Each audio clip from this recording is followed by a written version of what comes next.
आपके सामने करूंगा। पहले तो मैं टेक्नोलॉजी की तरफ आ जाऊं। जिस तरह अभी डॉक्टर इस्लान ने बात की, फ्यूचर टेक्नोलॉजी का है और बदकिस्मती से हमने जिधर इंसेंटिवाइज करना था अपने मुल्क को, अपनी इंडस्ट्री को, अपनी आईटी की इंडस्ट्री को, अपने यूथ को, उनको टेक्निकल स्किल्स दिलवाने थे आईटी के, बदकिस्मती से हमने 20 साल ज़ाया किए। हिंदुस्तान इन 20 सालों के अंदर, 20 साल पहले हिंदुस्तान की आईटी एक्सपोर्ट 1 अरब थी, आज उनकी 140 अरब डॉलर की एक्सपोर्ट है।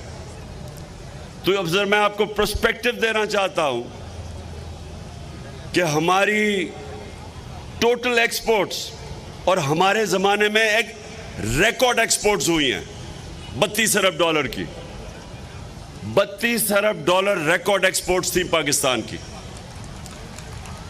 और जब आप इसको ये देखें कि हिंदुस्तान की सिर्फ आईटी की एक्सपोर्ट 140 अरब है, सो ये सोच लें कि हमने ये जो 20 साल इतने ज़ाया किए, इसमें अगर हमने अभी स्टेप्स लिए थे अपनी आईटी एक्सपोर्ट्स बढ़ाने के लिए, तो हमारा दूसरे साल में हमारी 35% एक्सपोर्ट बढ़ी, तीसरे साल में 45, और जो आखिरी साल था उसमें 75% हमारी आईटी एक्सपोर्ट्स बढ़ी।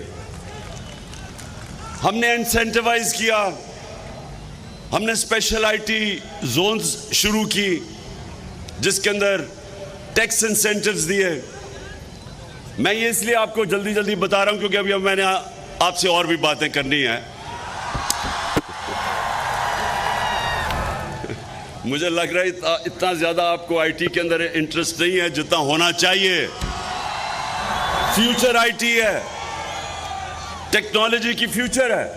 अभी इसने अरसलान ने आपको कहा कि एक छोटी सी आईटी कंपनी ने 20 अरब डॉलर की अपनी आईटी की कंपनी बेची है।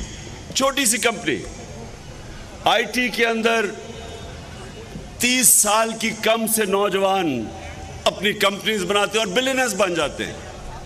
तो ये दुनिया इस तरफ जा रही है और हमारी अब पूरी कोशिश थी हमारी गवर्नमेंट की, और इंशाल्लाह जब भी आगे आएगी, कि हमारा पूरा ही एम्फेसिस स्टार्टअप्स को, कैसे हमने आईटी स्टार्टअप्स को इंसेंटिवाइज करना है, उनके लिए जीरो टैक्सेशन, हमारी आईटी कंपनीज के लिए जीरो टैक्सेशन, हमारा जो फ्रीलांसर्स हैं उनको 100% हमने कैपिटल गेन्स टैक्स माफ कर देना है ताकि वो काम करें, इंसेंटिवाइज हो।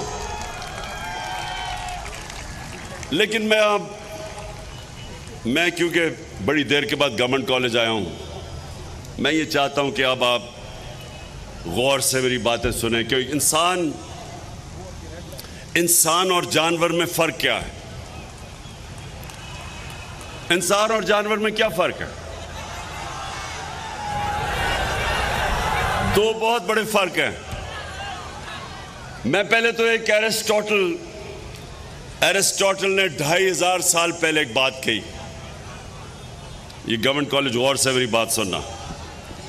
2500 साल पहले उसने बात की कि अगर एक माशरे में जुल्म और नाइंसाफी है,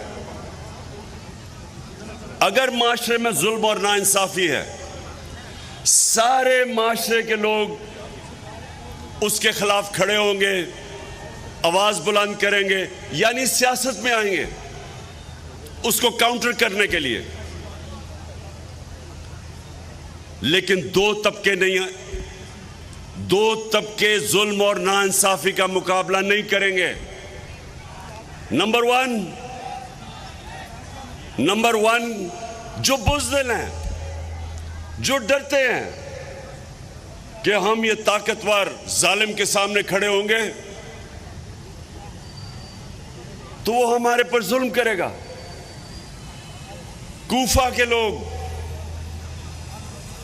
उनको पता था कि हजरत इमाम हुसैन सच पे खड़े हैं, उनको पता था वो राय हक पे है। लेकिन कूफा के लोगों ने यजीद के जुल्म से डर के हजरत इमाम हुसैन की मदद नहीं की, और इस्लाम की तारीख का सबसे बड़ी ट्रेजेडी थी जो सानिया था वो होने दिया, और हमेशा पछताए। तो एक तो बुज़दिल, जुल्म का मुकाबला नहीं करते, और दूसरे खुद गर्ज। अगर मैं समझ रहा हूं मेरी जिंदगी बड़ी आसान है, मेरे पे सब कुछ है और मेरे माशरे पे जुल्म हो रहा है, लेकिन मैं कहूं कि मेरी जिंदगी में क्या फर्क पड़ेगा, मैं तो एंजॉय कर रहा हूं, मेरी जिंदगी आसान है, ये सबसे बड़ा